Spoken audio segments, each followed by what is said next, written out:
Again, I'm Jennifer Green. Synquest Graham is in the back. You'll be hearing from her in just a couple of minutes. She is what we call our local public health administrator, but her programs and services at the health department are really around the opioid settlement funds, some of our other projects around mental health and substance use. What is CFORT? So CFORT is our Cumberland Fayetteville Opioid Response Team. So this team started back in 2018, really as a way so that we could have a coordinated response around opioids in our community. We've got treatment providers, our homeless service providers, the health department, lots of other different agencies that you're going to hear about in just a minute are part of this collaborative. They do things like post-overdose response. So when somebody overdoses, how do we help get them back and connected with services? Training, they provide that team. It's really a group of about 40 or 50 different community partner agencies, naloxone distribution, recovery groups. We do some media campaigns. And then we do some grant, making sure that we're applying for federal funding so we can bring some dollars into our community. And then they really help us to provide feedback around things like our opioid settlement dollars. So you're going to hear me say the term CFORT a couple of times. When I say CFORT, I'm really talking about the entity, the task force that is really just a group of a lot of different agencies that come together around our opioid response. All right, so when we came 2 years ago, when we first started talking about opioid settlements, people asked us about, well, how do you know what you're doing is going to be successful? And we'll get into the settlements and what we've been doing locally with that.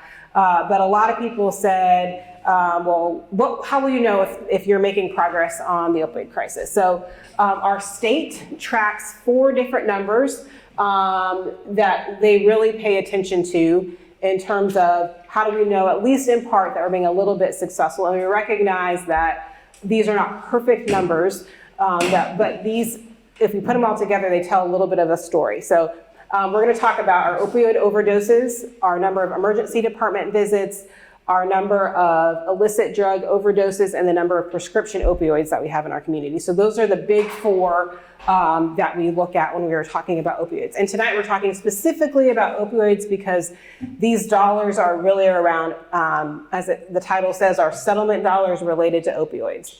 So there's lots of other substances, but that's where the focus is tonight. So I promise you a few quick slides around data. In these charts, the numbers that we're going to look at, the pink is always Cumberland County. And then this side of the graph, the left side is going to be 22,000, and then our most recent data is going to be like 2022 data. That's the most recent data that we have. I'll get some year-to-date data in just a second. But in this chart, this shows the number of people that have passed away due to an opioid overdose in our county. So in 2022, that was 186 individuals. It's a lot of people. We are in pink, so we are doing worse than the state.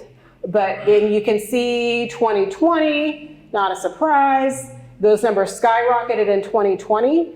But the good news is those numbers are starting to come down. This is like pre-pandemic.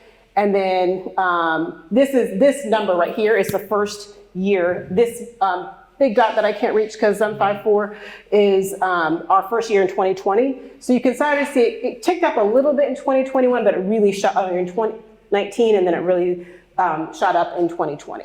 But the good news is those numbers are starting to come down, and you're going to see that trend a little bit for 2023. So overdose, that's our number of overdose deaths. Then we have our emergency department visits. This is the number of folks that come to the emergency department for an overdose. And now I know what you're going to say, which is everybody that has an overdose doesn't go to the emergency department, which we know that. But we also don't have a good way to measure when that happens out in the community. We're working on getting better at that. But this is the best data set that we have. So again, you're going to see a trend, right? Our numbers were going down in 2019. Pandemic, numbers increased, and then they're starting to come down. So we're making improvements. We're getting better in our county, but still higher than the state level overall. All right, then this number is the number of illicit opioids that were involved in an overdose, so in a death due to an overdose. So the other number was like any type of opioid. This one is specifically around illicit opioids. So again, Cumberland County is in pink. We saw an increase pre to post-pandemic. And then those numbers are starting to come down. So you see, we're starting to see a trend now that our metrics are getting better. And this one, we're actually right on par with the state. All right, 2 more data slides. This is really exciting number. This is the number of folks that have been dispensed opioids. So in the beginning of the opioid crisis, and on a different day, we'll talk all through history of the opioid crisis. But in the beginning, we were really talking about managing the number of prescription medications that were out there, and we still want to do that. But those numbers have been dramatically decreasing over the last several years. So that's good news, fewer prescriptions, and we're right on par with the state. Okay, so what's happening right now in our county? So this is as closest to up to date that we can get. Since this is year to date or close date-ish, so January to July 2024, we've had 119 emergency department visits due to an overdose. So again, I know that doesn't capture every single overdose, but that's improvement from last year. So year to date in 2023, we had 152, so those numbers are coming down. We had 38 deaths due to fentanyl through May of this year. That's better than we were last year, but we had 38. And then what we also know that there are certain populations that have been disproportionately impacted by the opioid crisis. Males, adults 25 to 54, and then individuals who are white and American Indian and Alaska Native have larger numbers. We also know that, however, rates are increasing faster among our marginalized populations, so our Native Americans and our African American population. All right, so let me pause and see if there are any data questions before we'll be done with the data for the evening until we get into some program stuff. Any questions, thoughts, commentary, feedback? Does that ring true for you? Does that sound, anybody really surprised? Y'all gotta talk to me because I'm a health educator. It's surprised it's not higher? Yeah. Okay. So, right, we're making progress, and we hear that a lot, like, oh, I thought the numbers were going up. It's good, they're coming down, so that's good. But we have work to do because we're higher than the state. All right, so opioid settlement. So I've been talking about that for the last couple of minutes. So in 2021, Attorney General Josh Stein announced these big opioid settlements that you probably hear about on the news. With all the big pharmaceutical companies, several states have sued and have entered into these lawsuits with some of these larger companies that we'll talk about in just a minute. So since AG Stein has announced these settlements, $56 billion total, and I'll talk a little bit about what that number doesn't include in just a minute. But all of these proceeds are proceeds that are coming from some of the larger companies that have produced or manufactured or sold opioids. So in North Carolina, we are receiving $1.5 billion over 18 years. So that sounds like a lot of money, and it is, but let me tell you what we're receiving in Cumberland. So the settlement dollars are coming, and they come to local municipalities and counties. So they're coming to all 100 counties in the state have signed on, and then a handful of municipalities, and that's where the dollars are going. So in North Carolina, we're different. Our state is really out front with these because 85% of the dollars go to the counties and the municipalities, and then 15% go to the state. So in other states, you'll hear on the news, that number is flipped. Like most of the money goes to the state and doesn't end up at the local level. Here, it's going to the local level. So what are we getting in Cumberland? About $30 million over 18 years. 30 million. And then this does not include the Kroger settlement. So you might have heard that on the news. That's about an additional $900,000. So about $31 million are going to come to Cumberland County over 18 years. Then I'll talk about that in just a second. The city of Fayetteville is getting an additional $3.6 million. That's not the money we're talking about tonight. They are governing their dollars. We're working with them. We want to make sure our processes are collaborative, but these are the dollars, just 31 million once you add in the Kroger dollars is what we're talking about tonight. The other set of dollars that you might hear on the news that people ask us about all the time are the Purdue settlements. We're suing the Purdue family. Where's that money? That money is tied up in the Supreme Court, and so that is not included in there. So we anticipate that there'll be more dollars coming on top of that, but those dollars are somewhere in the Supreme Court tied up, and they kicked it back for negotiation. So that's the money part of it, and what we're getting. So this is how the dollars are coming. This is over 18 years. You get, it comes, you don't get like a $30 million check, although that would be nice. It comes over an 18-year period. They sort of front load you with a kind of a influx of dollars in the first couple of years, and then you have 18 years to spend it. So it started in 2023. You can spend every penny that you have right away, or you can be strategic like we are in Cumberland and making sure that we have money to sustain us for the 18-year period over time. Okay, a couple more things because we get a lot of questions about like, how do we get the money? How do people use the money? We have to all the money is governed by our county commissioners, and the county commissioners have allowed the health department to kind of help facilitate this process and then make some recommendations to them.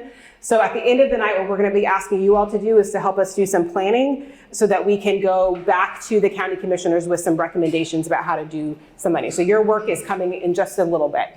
But when we go to the commissioners, they have to establish a special revenue fund. So what that means is people might be familiar with a government sued big tobacco, right? And people were really upset about big tobacco because those dollars didn't go back into prevention or treatment or helping people. These have to go towards programs and services that are related to opioids. So it can't go to build roads and bridges. It has to go towards this particular topic. And anytime we want to spend a penny, I got to go back to my boss in the back, and we get some feedback, and then they have to sign off on to doing that. You're going to hear me talk about option A and B quite a bit tonight, so keep that in your mind. Option A, option B, option A, option B. These are the choices that county governments have to spend, in the local municipalities have to spend the money. Y'all with me? Okay, yeah, no, yes. Go ahead. Oh, I'm so glad you asked. What are the options A and B? Ta-da! All right, so we've got two options. One, you're going to hear me say option A. These are like a short list of 12 strategies that you can pick from. It's like McDonald's or Burger King. You can pick from these menus, pick and choose, and you can say, we want to spend dollars on these things. I'm going to tell you what they are in a minute. And you can pick them off the menu. You can do all of them or none of them, some of them, two of them, and you can spend the dollars on these 12 lists of strategies. If you don't like any of those things, governments can say, we want to spend money on something different, but you have to engage in a collaborative strategic planning process, which you all are taking part in right now. So, so far in Cumberland in the last 2 years, we've done option A, and we did our collaborative strategic planning process 2 years ago, and now we're coming back to get more feedback and kind of just engage in that process a little bit more. All right, so to your question, what is option A? These are the 12 things that we can spend money on if you do option A, which is what we're doing right now in Cumberland County. We're doing option A. Strategic planning, you heard me talk about CFORT, and I'll acknowledge John Russell's in the room. He's done a lot of work with us on CFORT. That's where we do a lot of our strategic planning, like how do we make sure that we're coordinating if Mr. Russell in the back is doing a service and a program, and another entity is doing a program and a service, how do we make sure that they're working together? So we do a lot of that in C4 meetings. So strategic planning, evidence-based addiction treatment, recovery support services, recovery housing. So how do we get people a house to live in, whether in recovery or rental assistance or utility assistance, employment. So how do we get people connected back with a job? Early intervention programs. And I'm going to make a note here, you're going to remember this later, that early intervention is not prevention. Early intervention means we have high-risk young people that might have some problematic substance use. Maybe they use marijuana, or they're vaping, or they've got a mental health disorder, and we want to intervene early before it becomes problematic. because they're high risk, or and we want to help them early. Prevention, which you'll hear me talk about under option B. So remember, prevention, option B, early intervention A. Prevention is like mass education in the schools. That's prevention, right? We want to prevent something before it starts. Early intervention is something's happening, something's going on, but we want to intervene before something else happens. Naloxone distribution, post-overdose response team, or what we call PORT, so the folks that come out if somebody overdoses and does follow-up.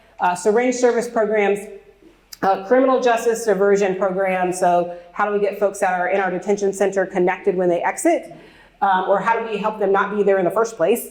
Addiction treatment for incarcerated persons, and then re-entry, so folks that are coming out of the detention center, making sure they're connected back. All right, so what questions immediately do you have about any of those? Those are the 12 things that we have already, with all of our settlement dollars in the past 2 years, you're gonna hear about those in a second. We have done programs and services in all of these areas already. What questions, and I'm gonna tell you what they are in just a second, but what questions do you have about, well, what does that mean? What does that look like? Second, evidence-based addiction treatment. Yes, so this is medication for opioid use disorder. So this is like buprenorphine.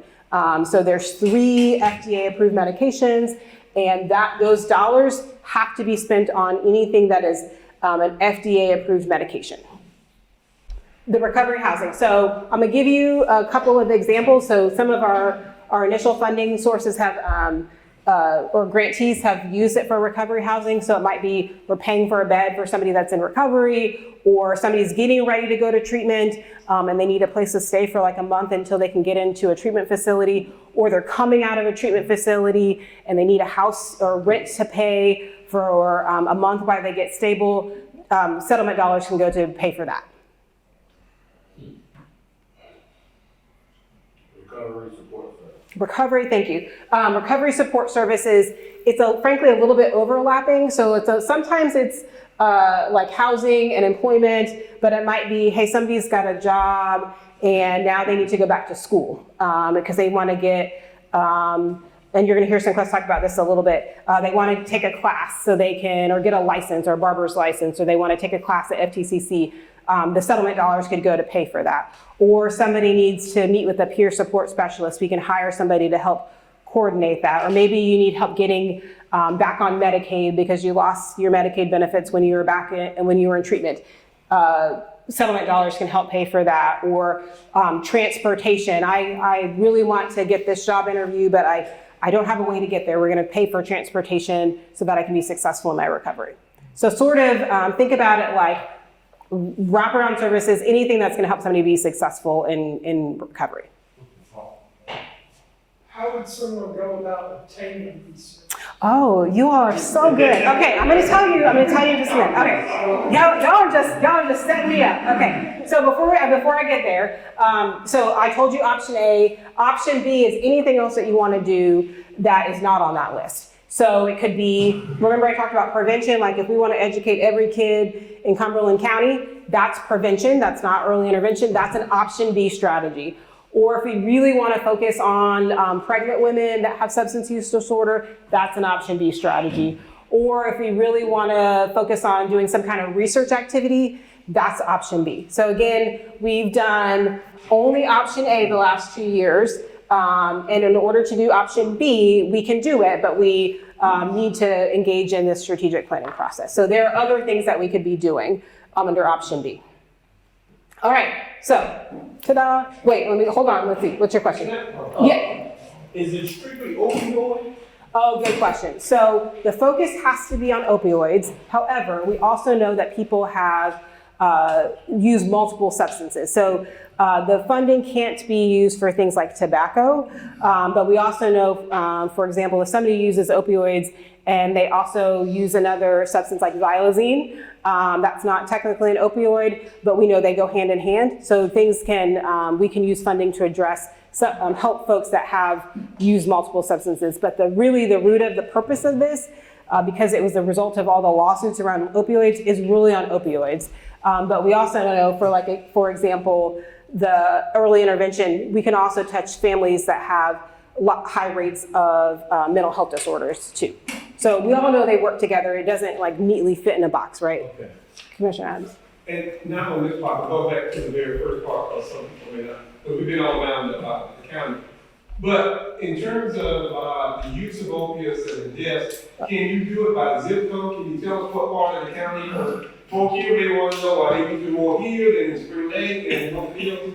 So have you been able to, because that might dictate what kind of strategies you use for where you are in the county. Yes, so we, so I heard somebody say, before I answer that question, if somebody doesn't mind me putting them on the spot, I heard somebody say, I could tell you that. So what's your response to that? The center of Cumberland County, the Fayetteville area, not Spring Lake, not Oak Mills, I would say the center more like Massey Hill, Murchison Road, Massey Hill. Yes. The heart of Fayetteville. The heart of Fayetteville. Yep, so we hear that too. But we also know that like in rural parts of the county where there are fewer resources, that happens because we concentrate resources right in the city center. So we also want to make sure that we're not forgetting about other parts of the county too. But yes, and you'll hear about some of the street outreach teams in just a minute, but they'll go and they will identify hotspots. So that's one of the things we do in our C-Fort meetings is to say, we've really seen an uptick in this neighborhood. Let's shift our efforts and some of the response to that team. Or we, for example, we did an outreach event a couple of weeks ago over the summer over off of 301 because there were a lot of overdoses happening in that area. So we did, we're gonna set up camp and do some outreach. So you'll hear about those outreach teams, but they do go to particular areas that they're identifying that are hotspots. Usually, what is the response time from actually detecting a problem to you actually addressing it? You mean if there's an actual overdose that's happening or like in general there's a problem though? So that's why we do our C-Fort meetings. So I'll give you an example. Like today, we had a person that needed some assistance that had substance use disorder. I called one of my C-Fort partners, and she was there in like 30 minutes. And she helped that person. But that only happens because we have C-Fort and I know her and I caught her cell phone number and I called her, right? But that's what we want to do in C-Fort is to say, okay, it doesn't matter if I encounter you or somebody else encounters her. We want to know all the partners, which I'm going to ask you about in just a little bit, like who's doing the work. We want to know their names, their phone numbers, their cell phone numbers. That way, if something happens, we can get a response immediately. Like we can pull our little network in and say, like, can you please come help me? And she was Johnny on the spot. All right, so people want to know, like, what did you do with the money? So so we've had 2 years of funding. We started this two years and some change ago. So far we've allocated, we've not spent $2.1 million. So remember we had about $30 million to start over 18 years and we've allocated about 2.1. That money is going to Carolina Treatment, $200,000. St. Quest is going to talk about what they're doing, which is your question, like how do we get involved in the services. Mile Reese is getting $200,000. They're doing some housing things. I snuck a peek at the sign-in sheet, so I saw a lot of Mile Reese friends in here. So they're getting $200,000. NC Harm Reduction, $199,990. They're doing some of that reentry and criminal justice diversion programming. Family Drug Treatment Court, $200,000. These folks up top started 1 year ago, so almost to the day a year ago. So you're going to see some data in a minute of the stuff that they've been doing and the work that they've been doing. These two are new. Camp Rockfish, that's our faith-based partner. They're doing some things around early intervention, high-risk students. How do we get high-risk students in some of those high schools and then help them identify them and then get them some help and assistance. Mid-Carolina, we know we have a lot of grandmas and grandpas taking care of babies. We want to also be able to help them. So this program and service, these two you're not going to hear much about because they literally just started 6 days ago. But they're getting funding around kinship care. So how do we help grandma and grandpa help their young person? Naloxone and syringe exchange, $70,000. Our MOUD, which means our medication for opioid use disorder at the detention center, Recovery Resource Center, which is going to open. We'll tell you all about that. And so that totals about $2.1 million. So now we're going to tell you what we did with those dollars, and then we're going to hear from you all. Okay, any questions about that immediately? Oh, I asked the wrong question. I should have said it. Okay, can I do this? Can I let her talk, and then we'll come back? Okay, I did ask, I'm sorry. Let me let her talk, and then I will, I shouldn't have asked. And then we'll come back.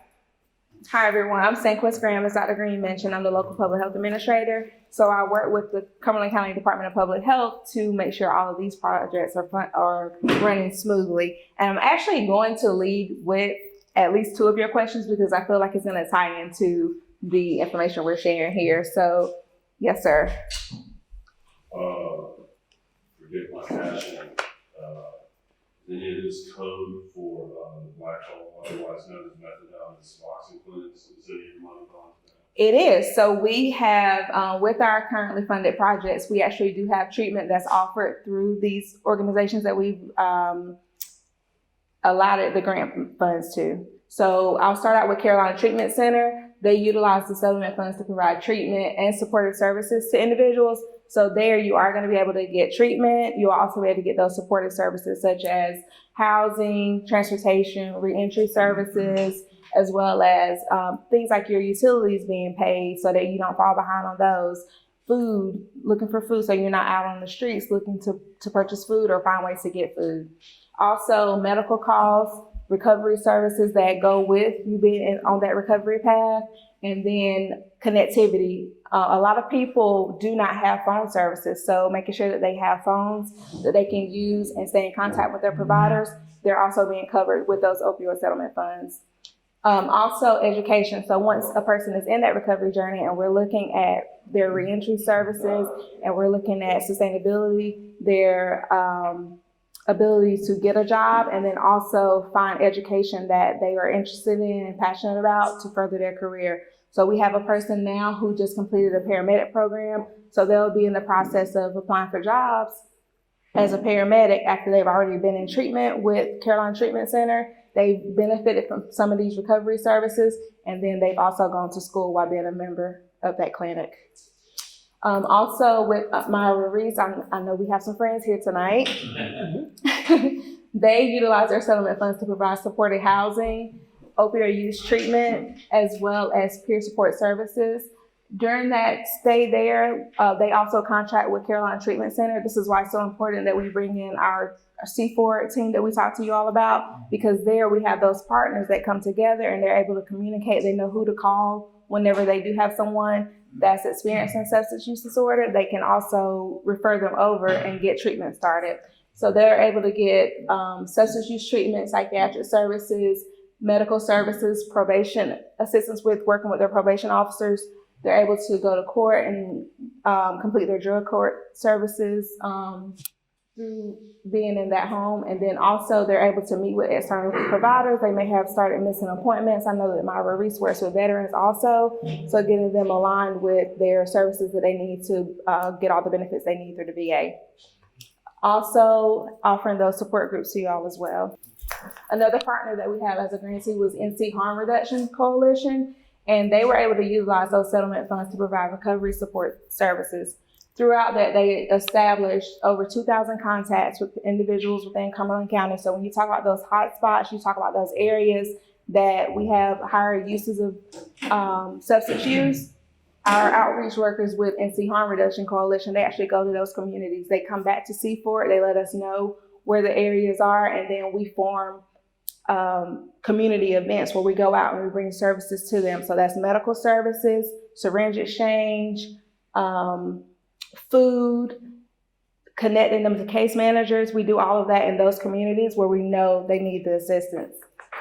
They were also able to connect with 749 individuals who do use opioids. So in those connections, they were able to refer them to treatment as well. You had a question? Yeah, what's the protocol for these services? And she told me about the response time. Mm-hmm. Yeah.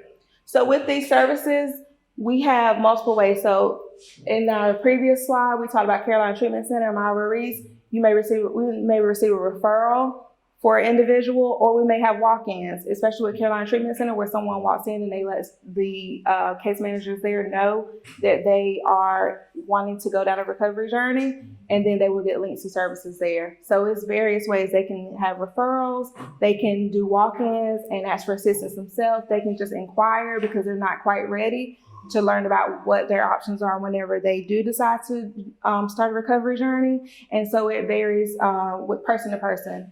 But we really stress the idea of having those peer support individuals in the community so that when someone is ready, they have people that they can connect with and they can get them linked to those services.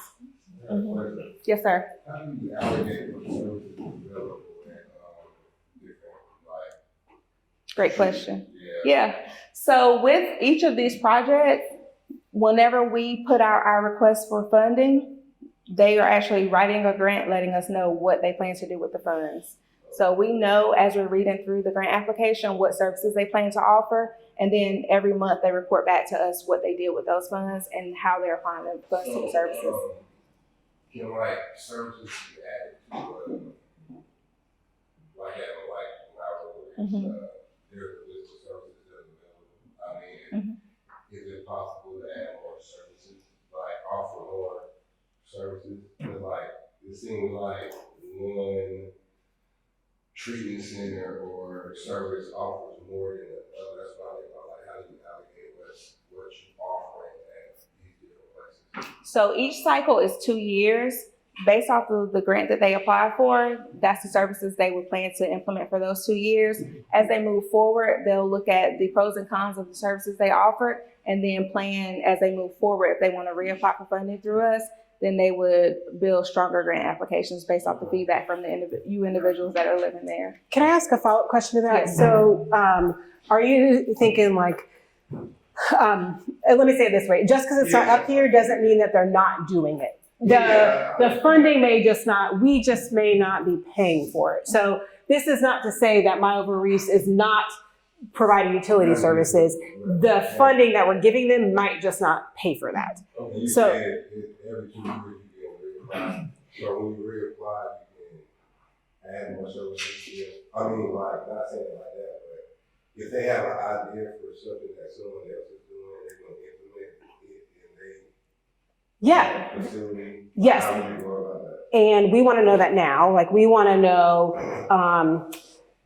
so we're going to talk about this a little bit at the end, but as the first couple ones that CNCTV talked about were these first 4 that are on here. Actually, all of the first 6 all apply to like a grant process. But we give them feedback. We see them every month and we say, here's what's going well, here's where can we support, here's where can we connect you. That's part of the reason why we have C4. So if you all have thoughts, ideas now, we want to know those so that we can take that back to say, hey, people really said, thanks for the, we really want to see more utility assistance. We really want to see more housing assistance. And so we can give that feedback. So then next time we do our next round, then we'll put more emphasis, we'll make recommendations to our commissioners about that. Yes. Yeah. And then the grantees, as I said, they will learn from their first round of process. See, with these groups, they're doing amazing work, but this is the first round of cycling of the first round of funding for the county. So they're also learning as they go, and they're learning what services are there when they attend those CFORT meetings. They also are learning as they go with knowing what services are available and how they can implement that into their programs as well. And so that will it'll shape how they write their next grant applications. Yes, sir. And to be clear, these funds that you're allocating have to be opioid specific. Yes, these do have to tie into opioid settlement funds. One of the great things about it, as Dr. Green mentioned, there may be services here, services that they offer that are not included in this because they are not connected to the funding with opioids. Yes, so they can't be sent out all the time. Correct. Mm-hmm. Yes, sir. So what is the process, say like someone wanted to start a, like their own facility, Mm-hmm. like they have an idea, and they want to, work together with other participating treatment centers. Mm-hmm. What would be the process on that?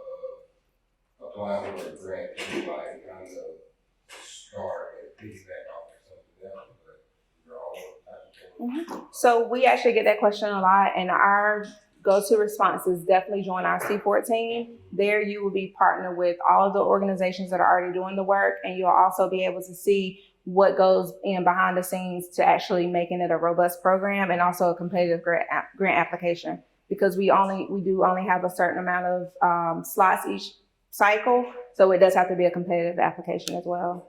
Yep. But we're going to tell you at the end how to do that, like a little bit about how to get connected back with C4. Yes. And so our next program, I did mention NC harm reduction. I want to make sure that you all know that they are doing great work around getting out in the community, connecting individuals to treatment as well as resources and other providers in the county that can help them on their recovery journey.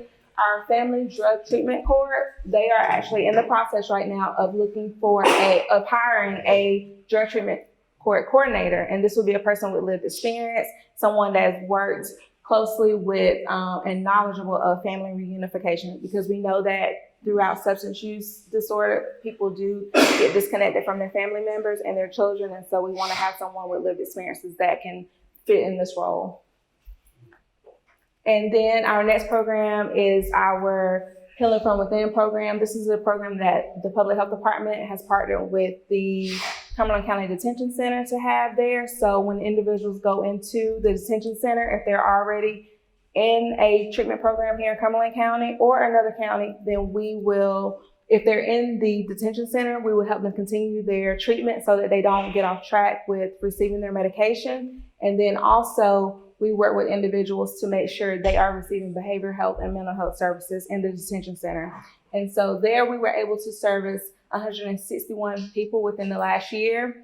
And then 61 of them continued to receive their MAT medication as they were in the program, and they were not starting over from scratch. Yes, sir. Is there a fringe element to some of these programs that would undertake cocaine or? So the qualifications for treatment in this program are opiates, and so they would need to use opiates to receive that treatment. But as we mentioned before, there are people who have co-occurring drug use, and so they would also be able to get treated for that opioid that they're using. Okay.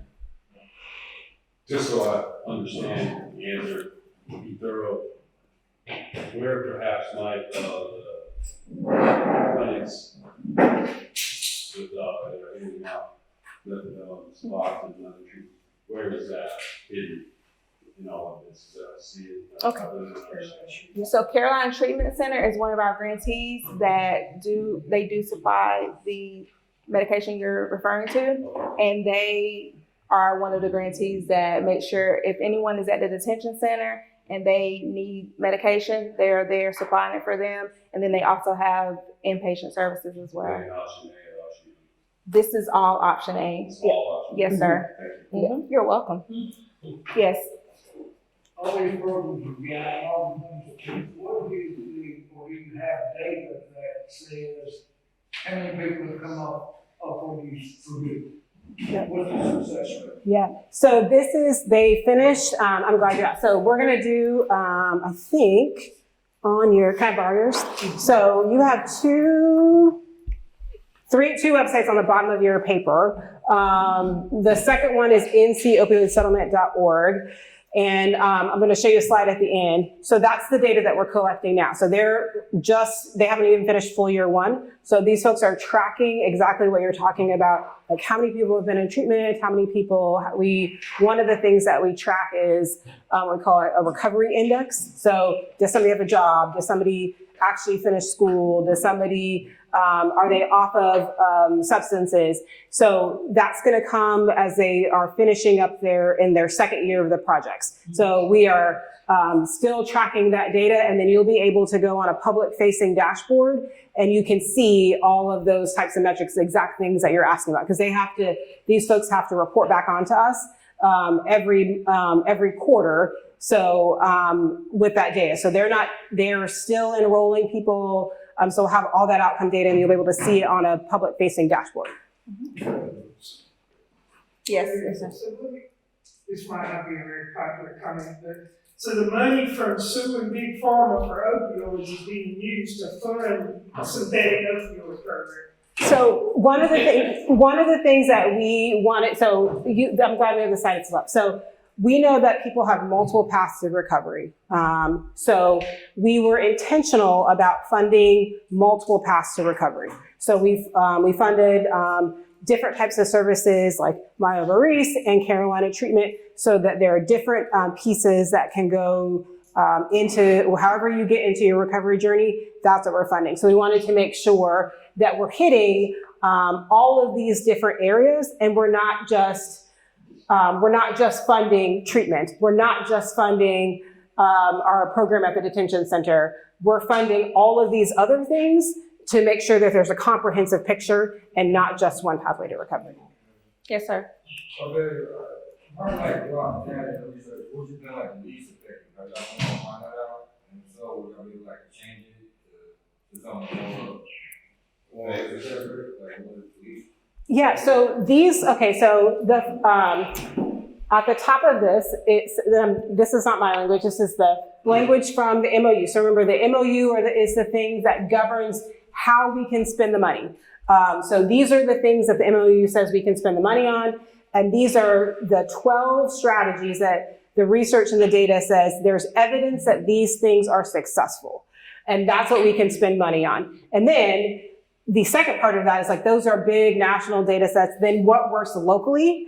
So now we're getting, to y'all's point, now we're getting our local data in so we can get the measures and we can go back and say, this really worked, or this program didn't serve a whole lot of people, or wasn't really impactful. And so we might not fund that again. But that's why we came 2 years ago. We're back again because we want to keep getting feedback about what's working, what's not working. We have 18 years to spend it, but we didn't say we're going to spend all $18 million on naloxone distribution. We're going to spend all $18 million on strategic planning. We want to spread that money out, and then we can switch and change over the course of time based on what's working, what's not working. And again, we're thinking about those multiple pathways to recovery.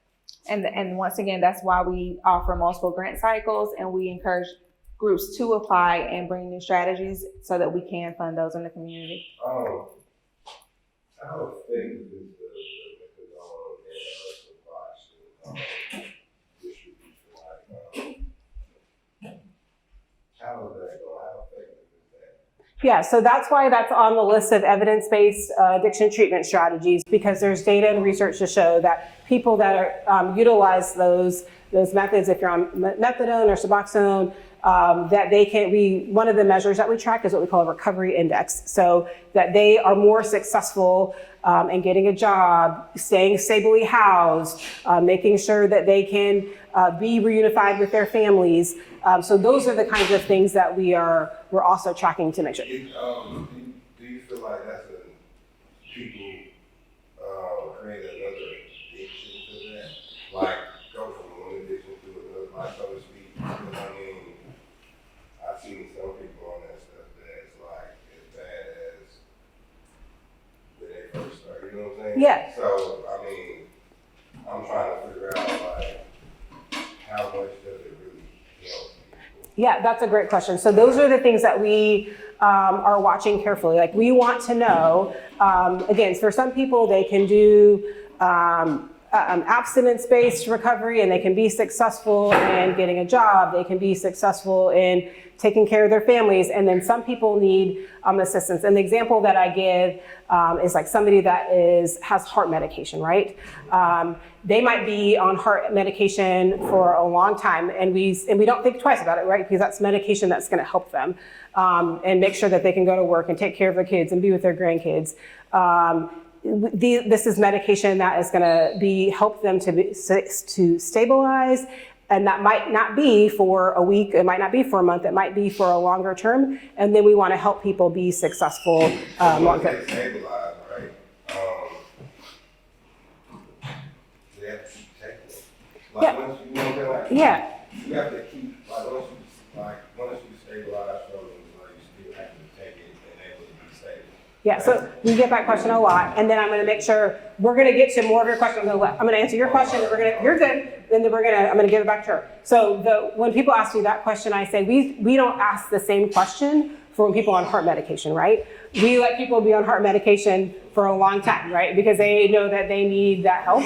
So we want people to be in a recovery journey that is successful for them. So it's hard for us to stand up here and say, well, this one thing is gonna work for you. If you do this, then this, right?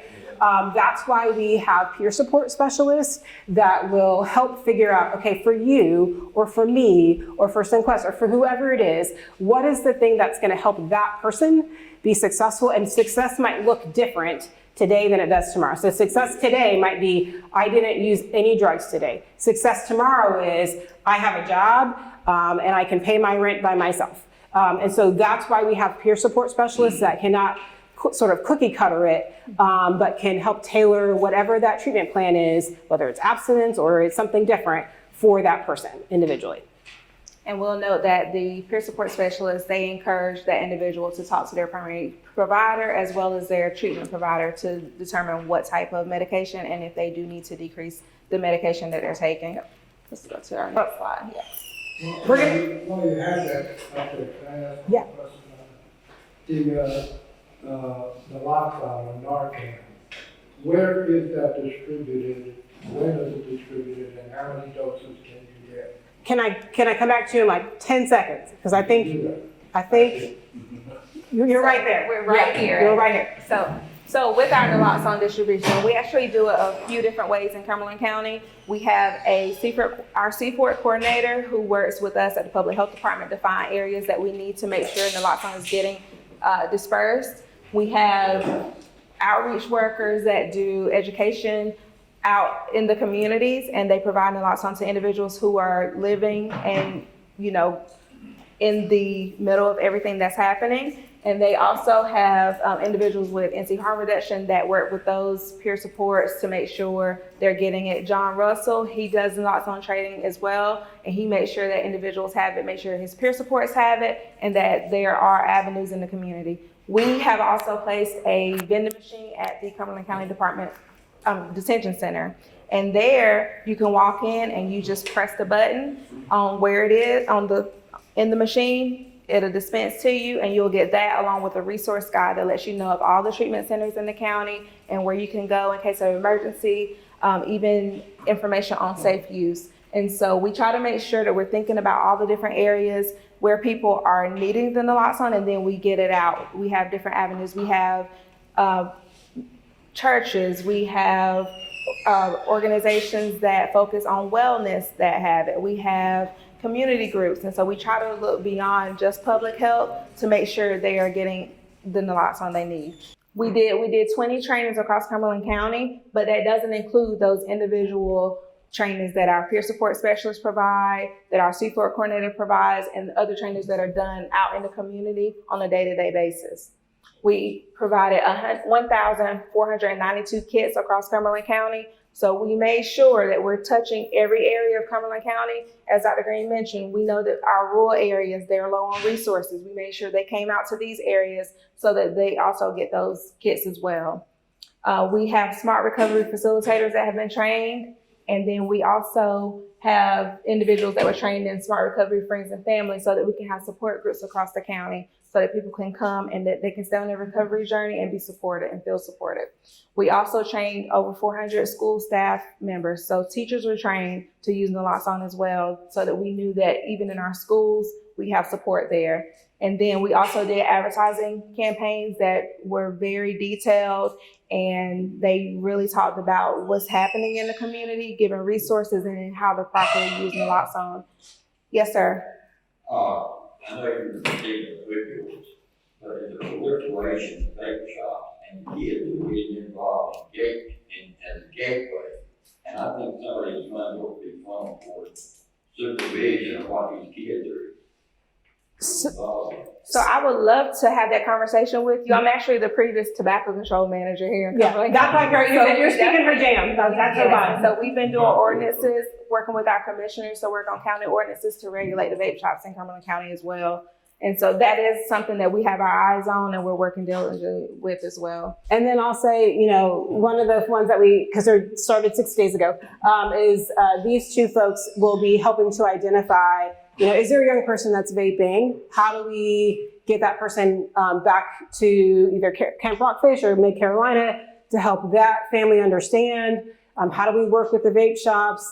And then I was in in another meeting just earlier today where we were talking about some of the other agencies that work in our county around vaping.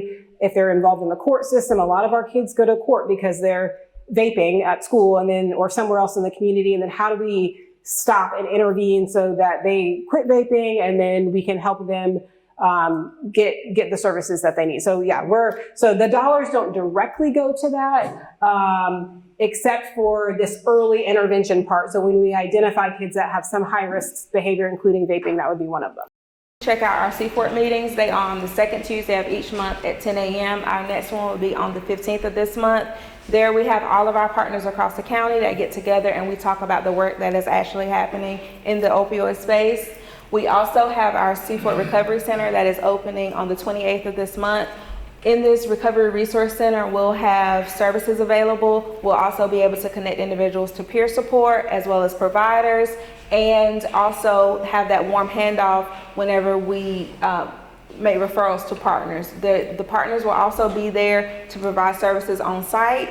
Therefore, individuals don't have to worry about those things that we mentioned early on in the slides about like transportation, bus passes, things like that with getting around Cumberland County. They can come to that one location, which we provide Uber help to come to our sites. So they will be able to use Uber help or use a bus pass provided by one of our case managers and then come to that CFORT Recovery Center and get all those needs met there in that one location. And then we also share the NC Opioid Settlement website. There is a dashboard with all of the information based on showing the money that we spent here. We are very transparent with all the funds that we spend in Cumberland County around opioid settlement funds. And so you will be able to look at the local spending plans as well as the annual spending plans.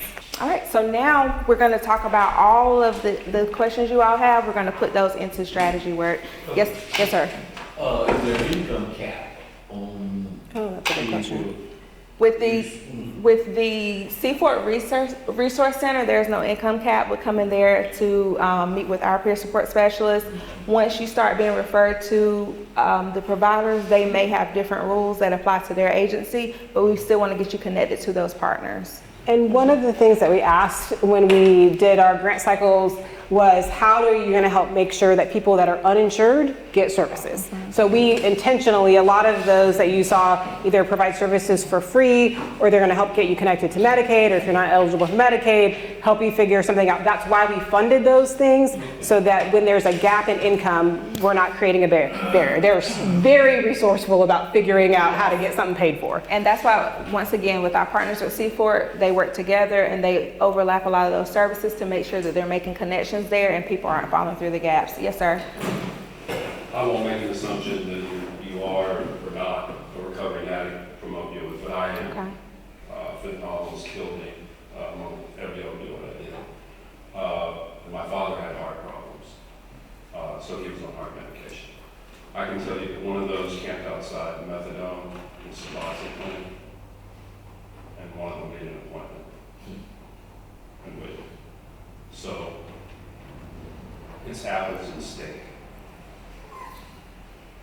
What? Suboxone, methadone, synthetic opioid. It's a problem, treatment problem.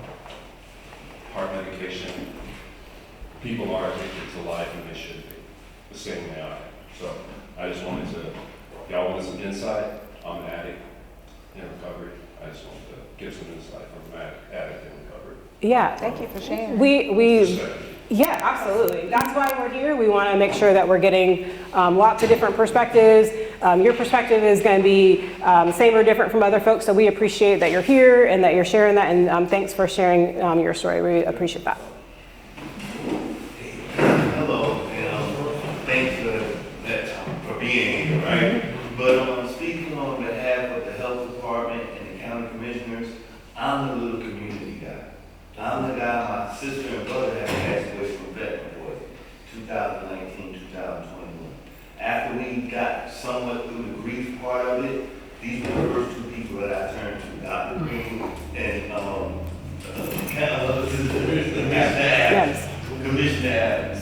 And from the beginning, all the way up through now, it's been a change in my life. You know, me and my family was going totally down.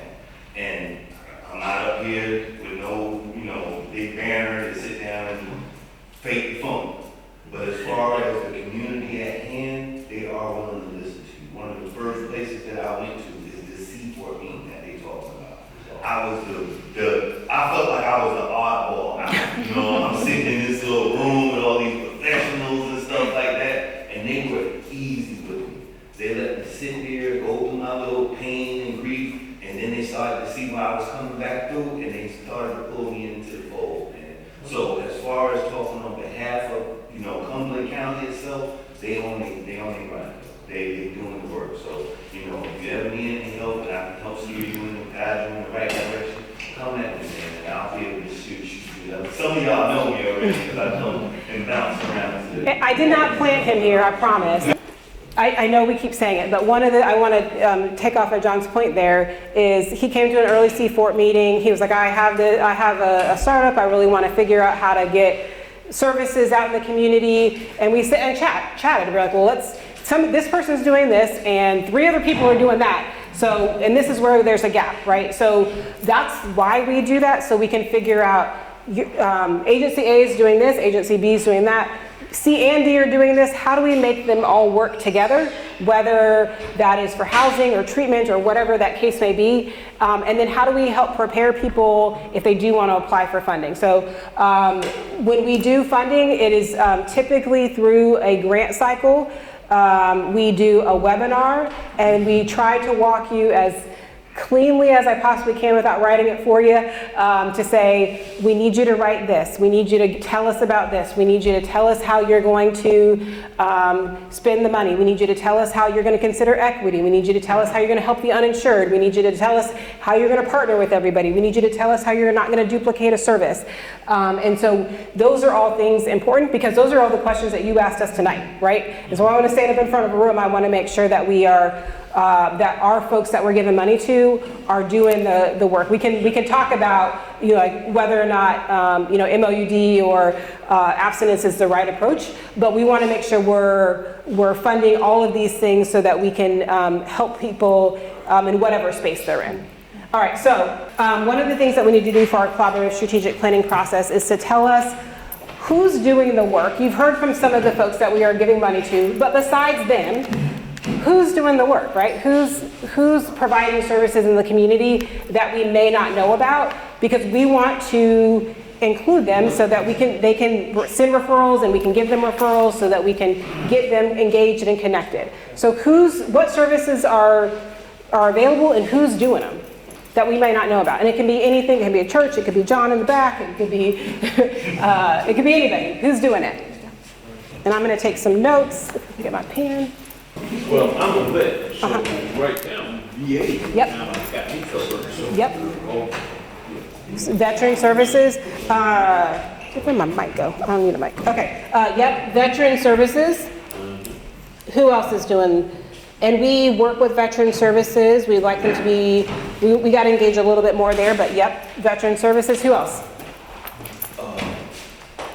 There were some retired military people who worked with us through service source.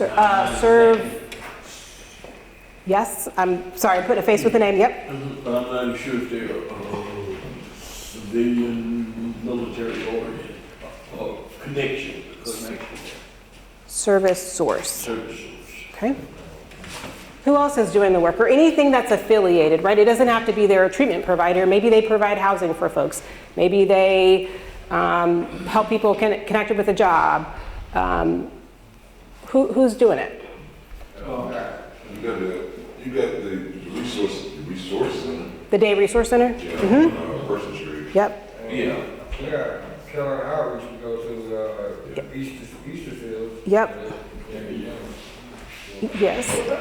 I'm gonna go back here and then come right back to you. I'm on the board of Montgomery South Folks Disclosure. Yes. But the support from this grant is vital for our housing out there. That helps us stay open.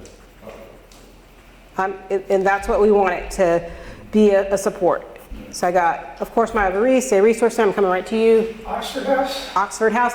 We didn't talk much about that one, and that one wasn't, so C4, we had a grant that ended in September, but we house people through a different grant, not these dollars, but different dollars, about 120 people at Oxford House. Actually, I think y'all helped me like a year and a half ago. Well, that's good. I was at Oxford House, I left Oxford House, but it's a great organization. That's good. Well, I'm glad to hear And it. it's very, very helpful. It was like a month worth of rent Yep. coming straight out of treatment. Yes. And that was like pivotal to me, having the time to find a job coming out of treatment and going to an Oxford House. You hear that, Commissioner Adams? You hear that? Yeah. So that's exactly the kinds of things that we want to know. So Oxford House, yes, we're trying to figure out how to get funding back for that. What else? I saw a couple hands. To piggyback on that, okay, Oxford House and recovery houses. Only for recovery addicts, right? It depends on the house. So there's some other types of house. So we primarily work with Oxford House, but there are some other houses that do. This funding is going to support those that are in recovery or considering recovery. But there are other types of house that do things other than opioids. But Oxford House doesn't just do opioids. It could be other things. Yes, but yes, there's, and I'm blanking on the name of. There's one other kind of entity that's in Cumberland County. Fresh Start Housing. We'll do some recovery housing as well, and we've worked with them before. There's a Faith in Action. Yes. That's with the city police. The police department has an opioid response perspective, and it's called Faith in Action. Another thing that falls in line with that is that there's a lot of churches that they're trying to help and want to help, but they just need the direction on which way to go. And I think that's Thursdays evening. Is it every Thursday or like third Thursday? Every other Thursday. Every other Thursday, yes. In actuality, tomorrow, the 10th, we're going to be on Bragg Boulevard. Yes. Right there on the corner of Johnson Street and Bragg Boulevard. And so our teams are out at those events. And then we also do Cumberland County EMS, or the community paramedics. They do third Thursday. I'm mixing up my Thursdays. Third Thursday over at Kingdom Impact Church. Is that third Thursday? Yes, third Thursday, yes. On Murchison Road, yep. Okay, so we're gonna ask you to get up and to go to the chart paper on the wall. You have dots in front of you. We want you to put dots next to, if you had $30 million, where would you prioritize funding? We have most of the votes on recovery housing. Loud and clear, right? We need lots of support for recovery housing.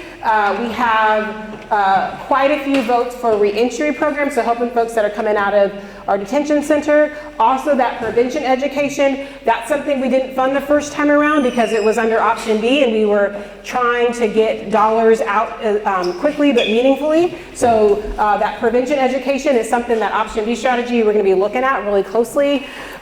We've got some votes for employment-related services, and criminal justice diversion programming, so how do we keep people out of jail in the first place before they get cycled through, addiction treatment for incarcerated persons, and then a post-overdose response team. Where else are we missing the mark on aligning services? So is there something that you said, this exists, but this agency isn't talking to this agency? So where is there opportunity to align services? I can't tell you where you're not connecting the dot, but this needs, I can tell you what Cumberland County needs that it doesn't have. Okay, go for it. Is a detox. Yes. Like, it's terrible. Like, we get people at my reveries and they're coming off of heroin and we take them to Roxy and they keep them 24 hours and they come right back and they're still sick. There's no detox in Cumberland County, and like I would even support a detox in Cumberland County that used Suboxone for its intended purpose, which is a taper. And then they come out of that and they're not on anything, and they can come to recovery housing places. But there's not one. Like we have to take them to Moore County or other surrounding counties because there's not one in Cumberland County, and it's And we heard that a lot the first time, so yes, detox. The living room at RI is now open. Anywhere else where you think that we need to better align services before I tell you all next steps? In rural areas, I'm thinking mass communication or a larger effort in communicating. Communication push, especially in our rural, because we hear that all the time, and I'll own it. We concentrate services in our centers, on the center of the city. So how do we get communication efforts out to the rural areas too? I saw a hand back there. Yes, ma'am. We have a truck driver, who's a hardworking man, supporting his family, kids doing well in school. He gets involved in a severe accident out on the road somewhere. He's going through with the surgeries and stuff from the bone specialist and everything. Eventually, this guy is going to go through enough surgeries to get back to where he's a whole person again. So when he gets back and the bones are all fixed, and he's going to the doctor, and the doctor says, I can discharge you now, he's going to cut him off. The bone's fixed, but this is not fixed. We have created a whole new problem. And that's where all this started. Yes. It started in the medical community, and if we don't touch base in the medical community again, we're never going to solve this problem. Yes. So engaging the medical community more and better on not just the prescription part, but as you said, we cut people off, and then how do we make sure that we're helping you manage pain, and then also not just saying, have a nice day, and... Well, he's going downtown. He's going downtown because he's got to have it. Right. So he's going downtown to find something. And hopefully he won't end up graveyard dead because he got the stuff with the fentanyl in it. Right, that's right. And we didn't talk a lot about it tonight, but there's fentanyl and everything. You said it, I was trying to think of a different word.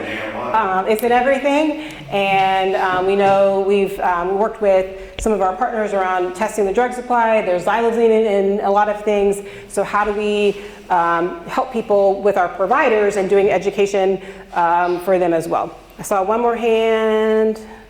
Go ahead. You answered, one guy's question. Well, how would you go about identifying these people with a medically related addiction?